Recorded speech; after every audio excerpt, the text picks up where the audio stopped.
Right, so today's video is going to be a complete guide to autumn lawn care, talking about what you can do, but most importantly, why you might want to consider doing certain things, and also why you might want to consider not doing some stuff too. So I'm going to go through 4 main things that you might want to consider doing this autumn, and I want to start with scarifying your lawn. Now, if you watch any YouTube video about autumn lawn care, they're going to be talking about scarification, but we want to ask ourselves, why do we scarify? Well, the reason we scarify is to remove excess thatch. The emphasis there is on the word excess. Thatch itself isn't a bad thing. It's an organic material that breaks down and feeds your soil, in turn feeding your grass plants. But when we get too much of it, it can become a problem, because what that thatch layer can do is it can trap a lot of moisture within the soil. Now, through summer, that's a really good thing because it keeps the soil hydrated, keeps your plant healthy. Through the winter, when we get quite a lot of rain, having a big store of water that is trapped by a thick layer of thatch can lead to lots of dieback, disease, and also lots of moss growth too. So before you get out and scarify, you might want to check your thatch levels in your lawn, and there's a few different ways you can do it. The first of which is literally just walk across your lawn. You will feel if there's quite a lot of thatch, because that grass is going to feel quite spongy underfoot. Another way you can check as well is to just take a core out your soil and have a look at the layer between the grass and the soil below. Can you see a large layer of thatch? You can use a hollow tine aerator to do it, you can use a plugger, you can just use a knife to cut out a small patch of your grass just to check. If you can see that there's quite a thick layer there, then by all means get out and scarify. But if there's not, then don't stress. It might be something that you don't need to do. However, if you do get out and scarify, what I would recommend is, as soon as you've done it, feed your lawn, because through September and even into early October, we have fairly decent temperatures and quite a lot of rain, and that's going to help the feed to do what it's there to do. So when you chuck that feed down, it's going to help that lawn to thicken up again, to actually fill in a lot of those spaces, so that you don't leave your lawn looking too stressed through autumn and then going into winter. Something else you might want to consider doing through autumn as well is overseeding your lawn, and it's this time of year now where it's almost perfect for seed, because we've got quite a bit of rain, or we hopefully will be getting quite a bit of rain through September, but also we've got those temperatures, and it's the combination of the heat and the moisture which is going to enable those grass seeds originally to germinate, but also for them to establish too. But again, we need to be asking ourselves, do we actually need to do it? The reason why you overseed is because you want your lawn to be thicker. If your lawn's already really thick and really dense, then you don't need to overseed, no matter what anybody says. That process is only there as almost like a thickening tool, because you want your lawn to be quite dense going into the late autumn and into the winter, because inevitably every lawn, no matter where it is, what your soil is, what grass type you've got, you're going to get some dieback. So the more grass plants you have, the more your lawn's going to be able to cope with the dieback, because I have plenty left over. If your lawn's quite thin going into the back end of autumn, into the winter, and you get that dieback, you're going to end up with more soil than you will grass plants. And to decide whether that process is right for you today, then just use the eyeball test. Look at your lawn. Can you see the soil when you're looking at your sward?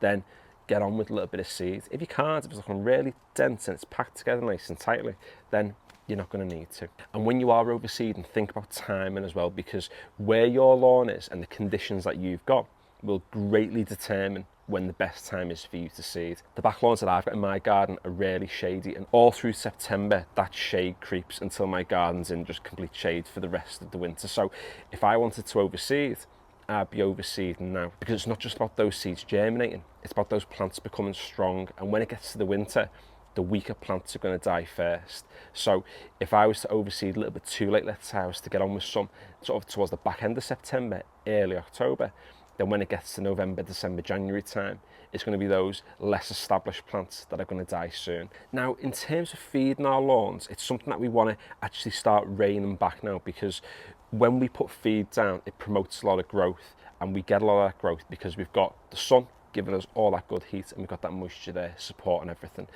As we get through autumn, the temperatures are going to drop, which means that the lawn is going to respond a lot less to those feeds. For them to have a real impact, your grass needs to be in an active state of growth. So if I was you, I'd either reduce the amount that you're feeding, or maybe consider when your last feed's going to be, whether that's going to be mid-September, towards the back end of September. You don't really want to be feeding much later than that, because your lawn's going to be fine without you feeding it throughout the winter. But also as well, when it comes to putting products down, the one product you're going to want to consider most is liquid iron, because what iron's going to do, it's there to dry out the grass blades. So if we do go through a spell where we have quite a lot of moisture towards the back end of September, early October, then putting a little bit of liquid iron down is going to dry the grass blades out ever so slightly, which is going to reduce the amount of disease pressure your grass is going to be under. And what it's also going to do as well is put any moss at bay. So if you start getting little patches of moss in the early autumn, then that iron's going to dehydrate those moss plants. You can rake them out, remove them, and hopefully then it'll have prevented too many spores from being produced and spread across the rest of your lawn. Again, use the eyeball test, see what your lawn needs. If you're not sure whether it needs it, it probably doesn't. And the last thing I'd really consider doing through autumn is aerating your lawn. Now there's two ways you can do it. You can hollow tine aerate or you can solid tine aerate. They both give you a similar result, but hollow tine aerating is always going to give you the best result because you're physically taking a solid core out of your soil. Now there are loads of benefits to hollow tine aerating, such as getting more air down into the soil, increases the microbial activity, it's great for the soil, it's great for the roots, it's great for your plants. So there's all that jargon stuff, but really the main aim is to keep your soil dry, or really I should say drier. Like I've already mentioned, through winter, some of your grass plants are going to die. It's just inevitable, no matter how good your soil is, whatever grass species you've got. And that dieback's caused mainly by two things, and it's moisture and temperature. Obviously, through winter, our soil's going to become really, really cold, and we're going to get lots of rain, which is going to mean that they're going to be sitting in really wet conditions. And it's the combination of those two things that causes your grass plants to die. If it's cold, it's going to kill plants off. If it's really, really wet for a prolonged period of time, it's going to kill plants off. A combination of those two becomes like a deadly duo on your lawn. There's not really much we can do about the temperature unless you want to get some copper pipes under your lawn and have some sort of like under lawn heating. But what we can do is tackle the moisture problem. By taking hollow cores out the lawn, it's going to mean air can flow through. It can keep that soil drier than what it would be if you didn't, and that's just going to mean that you're going to get a lot less dieback on your space because you're controlling those conditions. But again, with everything, it's always lawn dependent, grass type dependent, soil dependent, condition dependent. If you've got a really sandy soil, it's going to mean that water's going to flow through it much more easily. If you've got a clay soil, it's going to mean that it's going to absorb a lot of that moisture almost as if it's a sponge. Out of those two, a clay lawn is going to benefit a lot more from hollow tine aerating than what a sandy lawn actually would. If you've got a small space, you can use a manual hollow tine aerator. If you've got a monster space, then just hire one. They're not too expensive. You can get them delivered, and it's going to go a long way to supporting your lawn. Now, one thing that I wouldn't do if you do hollow tine aerate is I wouldn't fill the holes with sand.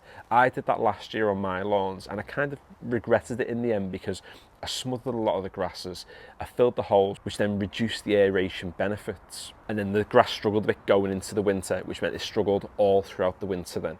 Whereas this year, what I'm going to do is just hollow tine aerate. I'm not going to fill the holes with sand. I'm just going to leave them as they are, keep that soil nice and dry, and that way we're going to get a lot less dieback. Some people might be watching this video thinking, I can't even get a garden fork into the soil at the moment because it's that rock hard from the really, really dry summer that we've had. Well, if that's the case, then that's actually a good thing now going into the autumn, because as we get a lot more rain, that really dry soil is going to act as a sponge and it's going to absorb lots and lots of that moisture, meaning that you might not need to aerate your lawn this month, but it might be something you might want to consider doing, maybe towards the back end of October, possibly into November. But with all this autumn lawn care stuff, it's just about how can we get our lawns into the strongest possible condition now to be able to survive as best as they can through the winter. And often the answer is to do less. We can get too hyper fixated on doing certain things or doing stuff that's popular, or you've seen someone else doing something, so that means you've got to do it to your lawn as well, and then you can end up doing more harm than good.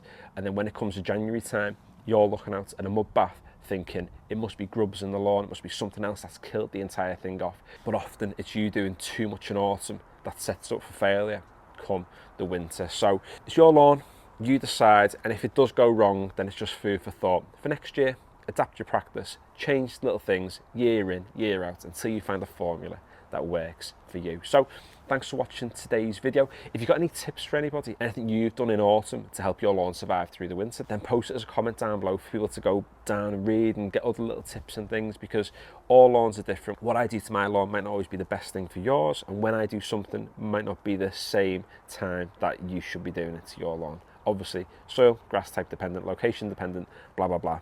All that good stuff. So thanks for watching today's video. If you haven't already, feel free to subscribe to the channel. Give the video a like if you've enjoyed it or at least found it useful. And yeah, finally, thanks for watching.